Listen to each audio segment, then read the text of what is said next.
Hi అండి, welcome back to our channel. ఈ రోజు మనం ఎక్కువ ప్రాసెస్ లేకుండా సింపుల్ గా అయిపోయే విధంగా మటన్ కర్రీ అయితే చేసేసుకుందాం. మటన్ కర్రీని ఎక్కువ గ్రేవీ లేకుండా తక్కువ గ్రేవీతో రైస్ లో కలుపుకోవడానికి వీలుగా ఉండే విధంగా అయితే చేసేసుకుందాం. వీడియో చూసే ముందు స్కిప్ చేయకుండా ఎండ్ వరకు చూడటానికి ట్రై చేయండి. వీడియో నచ్చితే ప్లీజ్ సబ్స్క్రైబ్ చేసుకోండి, అలాగే ఒక్క లైక్ కూడా ఇవ్వండి. ఇంకెందుకు ఆలస్యం, మటన్ కర్రీ చేసేసుకుందామా. ఫస్ట్ అయితే ప్రెషర్ కుక్కర్ ను పెట్టుకోండి. ప్రెషర్ కుక్కర్ ను పెట్టుకున్న తర్వాత ఆయిల్ వేసుకోండి. ఆయిల్ కొంచెం ఎక్కువగానే వేసుకోండి, నాన్ వెజ్ కు ఆయిల్ ఎక్కువగా ఉంటేనే బాగుంటుంది. ఆ తర్వాత దాల్చిన చెక్క, 4 లవంగాలు, అలాగే ఒక అనాస పువ్వు, బిర్యానీ ఆకు వేసుకుని మంచిగా ఫ్రై చేసుకోండి. ఆ తర్వాత మటన్ కర్రీ టేస్టీగా రావడానికి 4 లేదా 5 జీడిపప్పు పలుకులు వేసుకుని దోరగా అయితే వేయించుకోండి. ఆ తర్వాత పచ్చిమిర్చి వేసి లైట్ గా కలర్ చేంజ్ అయిన తర్వాత 2 ఆనియన్స్ ని ఇలా చిన్న ముక్కలుగా కట్ చేసుకుని వేసుకుని మంచిగా అయితే ఫ్రై చేసుకోండి.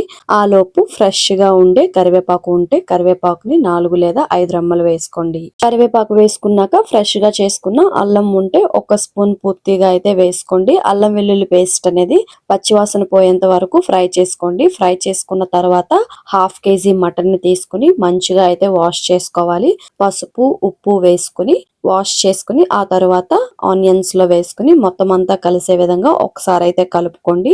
ఆ తర్వాత పసుపు, అలాగే కొంచెం రుచికి సరిపోయేంత ఉప్పు, అలాగే 2 స్పూన్ల కారం వేసుకోండి. కారం అనేది మీరు ఎంత తింటారో దాన్ని బట్టి అయితే వేసుకోండి. ఇవన్నీ వేసుకున్నాక మొత్తం అంతా ఒకసారి అయితే కలిసే విధంగా ఒక్కసారి అయితే కలుపుకోండి. మొత్తం కలిసిన తర్వాత ఆ మసాలాలన్నీ మటన్ కి పట్టడానికి ఒక 5 మినిట్స్ అయితే విజిల్ పెట్టకుండా మూత పెట్టుకుని కుక్ చేసుకోండి.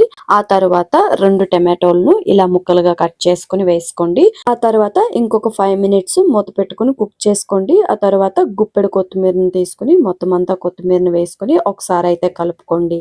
ఈ టైంలోనే ఇంకొన్ని మసాలాలను అయితే యాడ్ చేసుకుందాము. ఇప్పుడు కొంచెం ధనియా పౌడర్ అయితే యాడ్ చేసుకోండి. అలాగే వేపిన జీరా పౌడర్, అలాగే కొంచెం మటన్ మసాలా అయితే యాడ్ చేసుకోండి. మటన్ మసాలా యాడ్ చేసుకున్న తర్వాత వాటర్ అనేది వేసుకోండి. వాటర్ అనేది 1/2 లీటర్ వాటర్ ని యాడ్ చేసుకోండి. ఆ తర్వాత విజిల్ పెట్టుకుని ఒక 5 విజిల్స్ అయితే రానివ్వండి.